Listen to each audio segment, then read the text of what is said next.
Good morning, friends. I trust you're doing well in this cold morning. There's a nice verse in the Bible, it's John 17:3. It says, "This is life eternal, that they may know Thee, the only true God." Knowing God, that's a large part of the Christian experience, to really know Him. This is life eternal. So I'm doing all that I can to try to make the relationship very real. I want it to be as real when I talk to God as when I talk to my wife or my friends. And so what I've been doing is trying to implement things in my life that will help the experience to grow real. You know, in Psalm 34:8 it says, "Taste and see the Lord is good." The Bible is a lot of theory, but you know, when you take what you read and put it into practice, instead of theory, now it's practice. So I'm trying to make my relationship with God very practical. And one thing that's really helped me is I'm calling it the GODbox. God is not inside the box, but I call it the GODbox. And it's just something I'm doing to try to make the relationship very real. So inside here, I've got some things. I'll read you a couple in a second. I know Hebrews 11:6, without faith it's impossible to please God. And I want to please Him. He wants me to believe that He's there. And as I read these promises, He wants me to believe that they're true. And so if I believe and I trust, then I can claim the promise if I meet the conditions. You know, 1 John 1:9, if we confess our sin, He's faithful and just to forgive us our sins and to cleanse us from all unrighteousness. My part is to be sorry for what I did, you know, to confess and be sorry. His part is to forgive me. Of course, He gives me the heart sorrow in the first place. It's all Him. He gets all the credit. But I need to meet the conditions. Another condition, the motive has to be love. The reason I claim the promise is because I want to please Him and I love Him. In Luke 11:2 it says, "Let Thy will be done," not my will, but Thy will be done. And so I've had some real challenges as far as, you know, questions that I wasn't sure what to do. One was we were thinking about a trip to the Philippines. That's the other side of the world. Spent years there. We worked there, have friends there. We were considering doing another training school. I contacted my dear friend over there in the Philippines. His name was Marliano. He's now a pastor. And he said, yeah, I think we can do that. He thought the idea was good, and we were talking and we were praying. But I didn't know what to do because I'm older now. I'm 68. There's a jet lag factor. I don't want to leave my wife here in the winter to do the firewood and do all the chores around the house. There are lots of questions involved. And so I got my little box out and picked my pen up and I wrote God a letter. And that's what the GODbox is. I almost called it the job box. My job box is where I keep my tools. The GODbox is where I keep my heart. And so I wrote God a letter. I mail it in the GODbox. Not a mailbox, even better, because this letter reaches to heaven. And it says, "Dear Father in heaven, I believe in You. I trust You. By faith, I know the Bible is Your book, and I can trust every word contained within its pages. I need direction regarding the Philippines. I claim Proverbs 3:6. I believe it. I trust it." Now, Proverbs 3:6 says, "In all thy ways acknowledge Him, and He shall direct your path." Of course, the verse before 5, trust in the Lord. Verse 5, trust in the Lord with all your heart. Lean not onto your own understanding. But in all thy ways acknowledge Him, He shall direct your path. The condition is you got to trust Him, you got to acknowledge Him, you accept His way as the best way. And so I wrote him a letter. I claim Proverbs 3:6. I believe it. I trust it. I claim it. I receive it. Before I give Pastor Marr an answer on Wednesday, I need to know how You are directing. I can barely read my writing. I need to know how You are directing that I might do Your will. I believe You will in Your way. Direct me. I love You. Now, when I finished that letter and I put it in the box, that's better than money in the bank. That's a promise in the heart. And I believed with all my heart that God would answer that prayer. And when the day came last Wednesday, I had to give the answer. I contacted Pastor Marr, said, "I'm not coming." And I'm very thankful that I don't have to make a decision based on what I see, my perspective.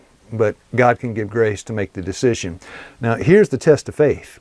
Once you make your decision, you got to believe God led. You've got to believe He gave wisdom to make an answer that would be pleasing to Him. Here's another one.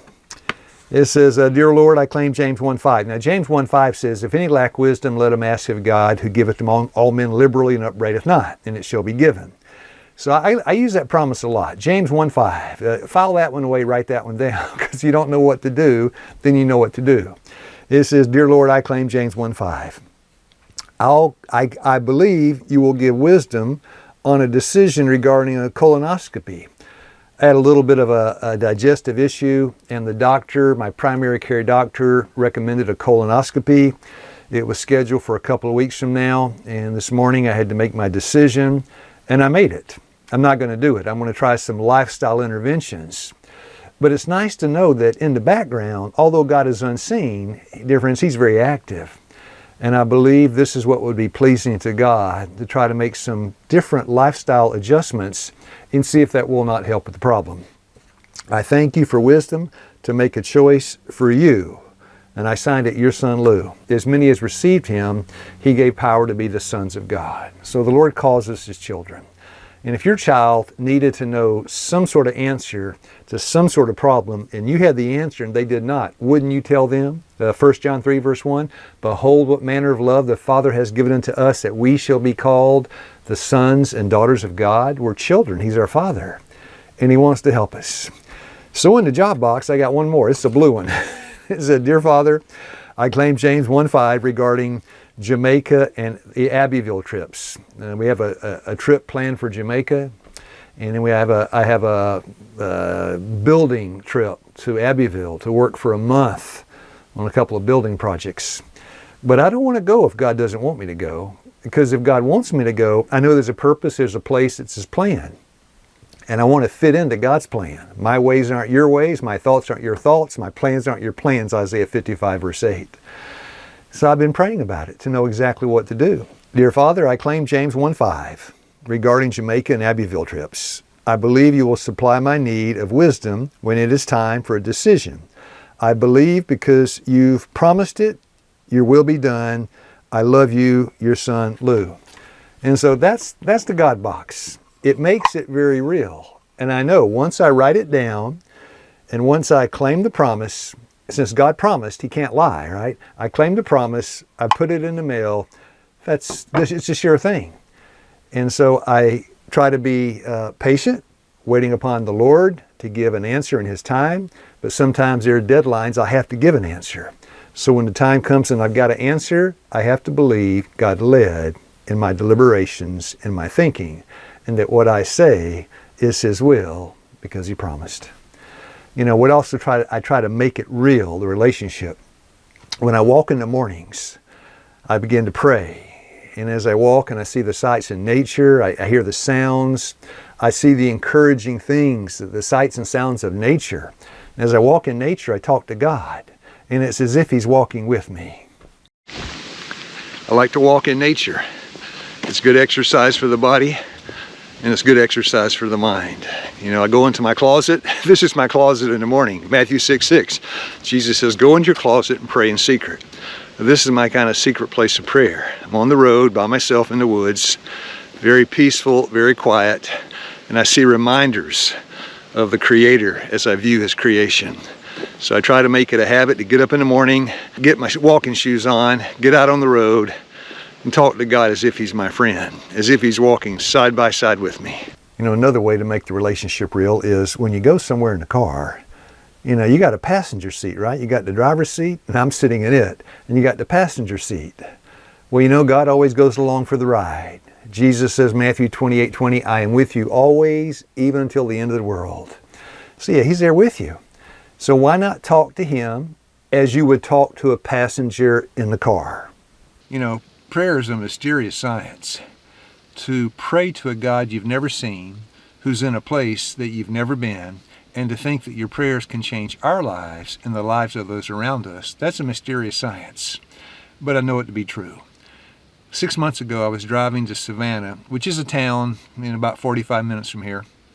And as I was praying, I was wishing I could talk to God in person. I wish I could just hold his hand, ask him questions, and get some answers, and just have a real visual experience. You know, that's not faith. But I can talk to God as if he's my friend. I know he's there. I know he hears me. Matthew 28, he says, I'm with you always, even until the end of the world. And I thought, if that's true, then it's as if God is in the car. He hears me. And I started speaking to the Lord as if he were sitting in the seat beside me. You know, that made it real. It kind of came to life. I was talking to God sitting in the seat beside me. And I knew he heard me. And everything I can do to make the experience more real, I want to. Because he's my closest friend. He's the one I can trust beyond any human friend. And I want it to be a real relationship. So I'm striving to make it very real. Whether I'm walking in the morning, talking to God while I pray, whether I'm driving to town and talking to God as if he's sitting in the seat beside me, you know, any of these little things that can bring the relationship to life, to make it more real, it's a great blessing for me. Prayer, opening the heart, speaking to God like you speak to a friend. The Bible said there's a friend that sticketh closer than a brother, his name, the Christ. So may God bless you today as we do all that we can to make the relationship real. God will do all that he can to make himself manifest in our lives and in our hearts. God bless you, my friends. You have a nice day.